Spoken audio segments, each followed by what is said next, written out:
Justice B Sudarshan Reddy ने लंबे समय तक हाईकोर्ट सुप्रीम कोर्ट जज रहने के बाद राजनीति में कदम रखा। राजनीति में भी ऐसे पद पर चुने जाने के लिए जो राजनीतिक नहीं संवैधानिक पद है।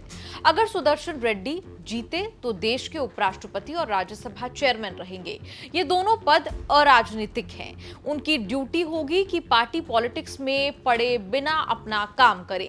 तब तक चुनाव जीतने तक सुदर्शन रेड्डी राजनीति में है और उनको लेकर भरपूर राजनीति चल रही है। एनडीए उम्मीदवार सीपी राधाकृष्णन के सामने बी सुदर्शन रेड्डी का इंडिया अलायंस का उम्मीदवार बनना बीजेपी को रास नहीं आया। गृह मंत्री अमित शाह ने सुदर्शन रेड्डी के 2011 में दिए गए सलवा जुडूम वाले जजमेंट को लेकर नक्सल समर्थक कम्युनिस्ट समर्थक बोलकर भारी विवाद खड़ा किया। सुदर्शन रेड्डी को डिफेंस करना इंडिया अलायंस के नेताओं की जिम्मेदारी है। उतर गए 10 पूर्व जज अमित शाह से ये कहने के लिए कि कैसे सुप्रीम कोर्ट के जजमेंट पर सवाल उठा सकते हैं। वार पलटवार में 56 पूर्व जजों की एक और टीम कूद पड़ी है जो ना तो सुदर्शन रेड्डी या सीपीआर के समर्थन या विरोध में है। उन्होंने विरोध किया कि 18 पूर्व जजों को इस मामले में क्यों ही पढ़ना चाहिए। सुदर्शन रेड्डी की साइड वाले 18 और सीपीआर के समर्थन वाले 56 जजों में से वोट देने का अधिकार सिर्फ और सिर्फ राज्यसभा सांसद होने के नेता रंजन गोगोई हैं। बाकी सब प्लेग्राउंड से बाहर रहकर चीयर कर रहे हैं। सुदर्शन रेड्डी के सपोर्ट में उतरे 18 पूर्व जजों ने भी चुनाव में हार जीत को लेकर कोई कमेंट नहीं किया। उन्होंने कहा था कि शाह को ऐसा नहीं बोलना चाहिए था। काउंटर अटैक करने स्पेशल 56 में सबसे बड़ा और चर्चित नाम है पूर्व चीफ जस्टिस रंजन गोगोई का, जो रिटायर होने के बाद बीजेपी सरकार की मदद से राज्यसभा में नॉमिनेट होकर सांसद बन गए। पूर्व चीफ जस्टिस पी सदाशिवम, पूर्व सुप्रीम कोर्ट जज justice A M Shah, justice A K. Sikri भी 56 में शामिल हैं। 56 जजों ने कहा कि वो अपने साथी जजों की बातों से असहमत हैं। हमारे एक रिटायर्ड साथी ने खुद की इच्छा से राजनीति में कदम रखा है। जब वो उपराष्ट्रपति चुनाव के उम्मीदवार बने हैं तो अब उन्हें राजनीतिक बहस में खुद को साबित करना होगा। न्यायिक स्वतंत्रता की आड़ में राजनीतिक सुविधा लेना लोकतंत्र के लिए ठीक नहीं है। न्यायपालिका की प्रतिष्ठा पर खतरा किसी राजनीतिक आलोचना से नहीं है। असली नुकसान तब होता है जब कुछ पूर्व जज बार बार राजनीतिक बयान जारी करते हैं और ये आभास देते हैं कि पूरी न्यायपालिका ही किसी दल के साथ खड़ी है। इससे जनता के बीच न्यायपालिका की तटस्थ छवि धुंधली होती है। सुदर्शन रेड्डी पर जब अमित शाह ने निशाना साधा तब 18 पूर्व जजों ने कहा इस तरह के नाम लेकर प्रहार से परहेज करना चाहिए क्योंकि ये न्यायपालिका की गरिमा पर सवाल उठाता है।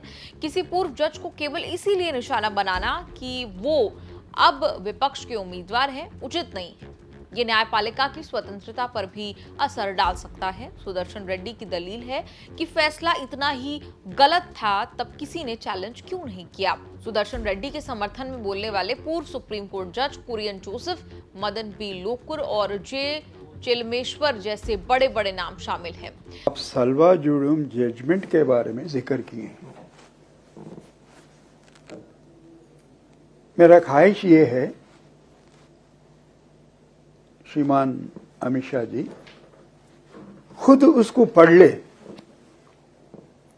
कोई नोट्स बनाए होंगे उनके, कहीं एक बहुत बड़ा एम्पायर है ना गृह मंत्री का, कोई कुछ बोले होंगे, उस बुनियाद पे उन्होंने कुछ बोले होंगे। अगर ये सही है, आज उन्होंने जो बात बोल रहे हैं ये सही है। उन्होंने 10 साल से साहब गृह मंत्री है और मैं भी हूं, जिंदा हूं। कभी बोले क्या इनके वजह से ये लड़े ऐसा हो गया, वरना हम अब तक खत्म हो जाता था ये मामला। कल वो बोले कि इनकी वजह से हुआ कि 2020 में खत्म हो जाता। मैडम जब आए थे उन्होंने तभी खत्म होना ना। और जजमेंट मेरा नहीं है, मैं खाली लिखा हूं, जजमेंट सुप्रीम कोर्ट का है। हम ये जजमेंट को डिस्टर्ब नहीं करेंगे, मगर उससे आगे भी हम कुछ नहीं करेंगे। तो उसको बंद कर दी तो पूरे के पूरे नक्सलवादी हो गए। और ये सुप्रीम कोर्ट जजमेंट नक्सलवादी क्या होता मुझे समझ में नहीं। एक नैरेटिव बिल्ड कर रहे हैं और उनका हक है नैरेटिव बिल्ड करने का। ठीक है।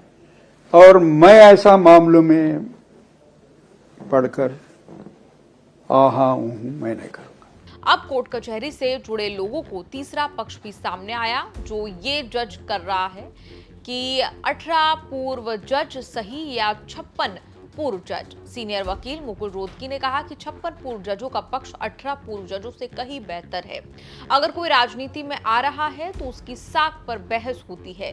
ये कहने का कोई फायदा नहीं कि 20 साल पहले दिए गए किसी जज के फैसले की आलोचना नहीं की जानी चाहिए। See, I seem to think that the 56 judges remark is more appropriate than the 18 judges on the other side. This is for the simple reason that if any person enters a political arena, whether it be as an MP, MLA, president, vice president, prime minister or a minister, you are under a public gaze. You will be subjected to a debate. Your credentials are subject to debate. What you have done in life is subject to debate. What you are going to do in future is subject to debate. So there is no gainsaying that a judgment of a judge which was rendered 20 years ago should not be criticized. Every judgment is open to criticism. The criticism is of the judgment. And if the author of the judgment happens to be in the political arena, सारे विवाद की जड़ में है छत्तीसगढ़ का सलवा जुडुम आंदोलन, जो नक्सलवाद के खिलाफ सरकार की शह पर 2005 में शुरू हुआ था। नौजवानों को नक्सलियों से लड़ने के लिए सैलरी और हथियार दिए गए थे। नक्सलियों पर बड़ी चोट हुई, लेकिन हथियारों के दुरुपयोग और मानवाधिकार उल्लंघन के आरोपों से सलवा जुडुम को सुप्रीम कोर्ट में चुनौती दी गई। तब सुप्रीम कोर्ट के जज जस्टिस बी सुदर्शन रेड्डी ने सलवा जुडुम पर बैन लगा दिया। तब किसी ने उस जजमेंट को चैलेंज नहीं किया। अब सुदर्शन रेड्डी वीपी चुनाव में आए तो अमित शाह ने पूर्व जज रेड्डी पर नक्सलवाद का समर्थन करने का आरोप लगा दिया। कहा कि अगर सलवा जुडुम पर फैसला नहीं आता तो नक्सलवाद 2020 तक खत्म हो गया होता। इंडिया अलायंस के जो कैंडिडेट है उनके बारे में आपने कहा कि उन्होंने एक समय था जब उन्होंने मेरे कहने से क्या होता है, वो तो सुप्रीम कोर्ट का रिकॉर्ड है। सलवा जुडम को इन्होंने खारिज कर दिया। आदिवासियों का आत्मरक्षा का जो अधिकार था उसको उन्होंने समाप्त कर दिया। इसके कारण इस देश में नक्सलवाद 2 दशक ज्यादा चला है। उस वक्त नक्सलवाद अंतिम सांसें गिन रहा था कि जो आदिवासी थे, जो बच्चों को पढ़ाना चाहते थे, जिनके यहाँ रोड नहीं पहुंचता था इससे परेशान थे, जिनके यहाँ स्वास्थ्य सेवाएं नहीं थी वो परेशान थे, उन्होंने खुद की रक्षा के लिए सलवा जुडम बनाया था। इसको सुप्रीम कोर्ट ने खारिज कर दिया। ये तो सुप्रीम कोर्ट का रिकॉर्ड है, इनका जजमेंट है। तो और इसके बाद जो स्कूल तबाह हो गए थे नक्सलियों के कारण, वो स्कूलों में सीआरपीएफ और सुरक्षा बल बैठे थे। रातों रात एक ऑर्डर करके सबको बाहर कर दिया। कई जगह हमले हुए सुरक्षा बलों पर। ये दोनों जजमेंट, इसका जवाब श्री सुदर्शन रेड्डी से ज्यादा राहुल गांधी ने देना चाहिए कि उन्होंने क्यों पिक किया। जी, मैं तो मानता हूं यही क्राइटेरिया रहा होगा नक्सल को सपोर्ट करने के लिए। नहीं, वामपंथी विचारधारा। और ये जजमेंट से निश्चित रूप से नक्सल प्रोटेक्ट हुए। कोर्ट कचहरी के इस एपिसोड पर आपकी क्या राय है, कमेंट्स में लिखकर जरूर बताएं।